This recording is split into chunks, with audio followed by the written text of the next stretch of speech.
ఇప్పుడున్న ధర్మ సందేహం, ఇంట్లో దేవుణ్ణి ఏ దిక్కున పెట్టాలి? ఇది సందేహం. దీనికి సమాధానం చూస్తే మనం దిక్కు లేనప్పుడు దేవుడే దిక్కు అనేటువంటి సామెత గుర్తొస్తుంది.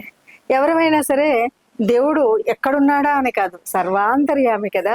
ఆ దేవుణ్ణి ఎక్కడ పెట్టుకోవాలి అంటే, మనం నిజంగా ఒకే గదిలో ఉన్నవాళ్ళు ఉన్నారు, చాలా చిన్న వాటిల్లో ఉన్నవాళ్ళు ఉంటారు, పెద్ద బంగళాల్లో ఉన్న వాళ్ళు ఉంటారు. అయినా సరే దేవుడు మాత్రం, దేవుడికి ఒక ప్రత్యేకమైనటువంటి గది, గూడు, మనం ఇవన్నీ కల్పించుకోవడం అనేటువంటిది హిందూ సంప్రదాయంలో తప్పనిసరి.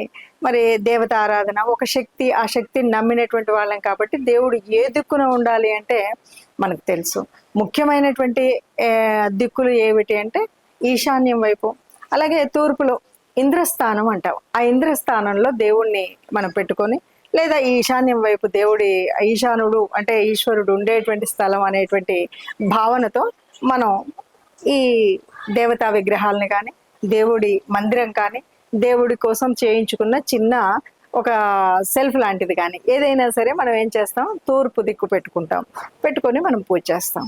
కానీ మరి కొన్ని సందర్భాల్లో కొన్ని ఇళ్లలో అంటే అపార్ట్మెంట్స్ ఇలా రకరకాలు ఉంటాయి. మరి అలాంటప్పుడు వాళ్ళు ఎటు పెట్టుకోవాలి అంటే, తూర్పు దిక్కు మనకు లేదు కాబట్టి, ఒక ద్వారం వచ్చింది, ఒక కిటికీ వచ్చింది కాబట్టి ఇంక మనం దేవుడు తూర్పు దిక్కున పెట్టాలి, ఇక్కడ ప్లేస్ లేదు కాబట్టి పెట్టకూడదా? అలా కాదు, దేవుణ్ణి ఎక్కడైనా పెట్టొచ్చు. కాకపోతే కొన్ని స్థలాలు మనకు వాస్తురీత్యా కొన్ని విషయాల కోసమే పెట్టుంటారు.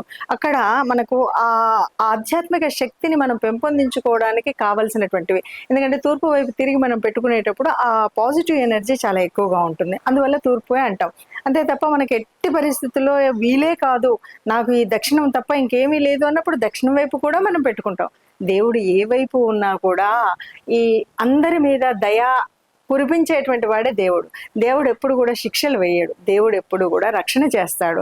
దుష్ట శిక్షణ శిష్ట రక్షణ అని మనం విన్నాం కదా.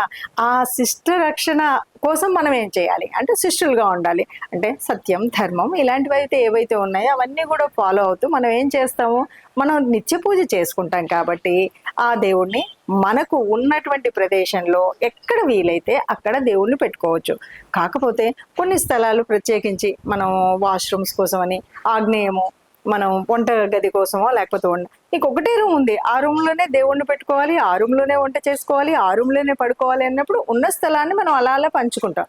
కాబట్టి ముఖ్యంగా ఈశాన్యం వైపు, తూర్పు వైపు పెట్టుకుంటే మంచిది. లేదా పడమర వైపు కూడా దేవుణ్ణి పెట్టుకోవచ్చు, ఏమీ ఇబ్బంది లేదు. ఇలా కాదు, వీలు లేదు, నాకున్నటువంటి ఈ గదిలో ఇలాగే ఉంది, ఇక్కడ ద్వారాలు ఉన్నాయి, ఇక్కడ కిటికీలు ఉన్నాయి అన్నప్పుడు ఎటైనా సరే దేవుడు మాత్రం ఉండడం తప్పనిసరి. ఇది గుర్తుపెట్టుకుంటే చాలు దేవుణ్ణి. ఎందుకంటే మనం ఒక ప్రతిమగానో ఒక చిత్రంగానో చూడడమే కాదు, దేవుడు అనేటువంటి ఒక శక్తి ఉంది. ఇది హైందవ ధర్మంలో అతి ముఖ్యమైనటువంటిది. కాబట్టి దేవుణ్ణి ఎటైనా ఒక పెట్టుకోవాలి, మొత్తంగా దేవుణ్ణి పెట్టుకోవాలి, దేవుణ్ణి ఆరాధించాలి. ఆ భావన మనకు పాజిటివ్ ఎనర్జీ క్రియేట్ అవుతుంది కాబట్టి తప్పనిసరిగా పెట్టుకోవాలి. ఇక ఇది కాదు, అలా కాదు, ప్రత్యేకమైన దిక్కు అంటే చాలా వరకు వీలైనంత వరకు తూర్పు వైపు పెట్టండి, ఈశాన్యం వైపు పెట్టండి.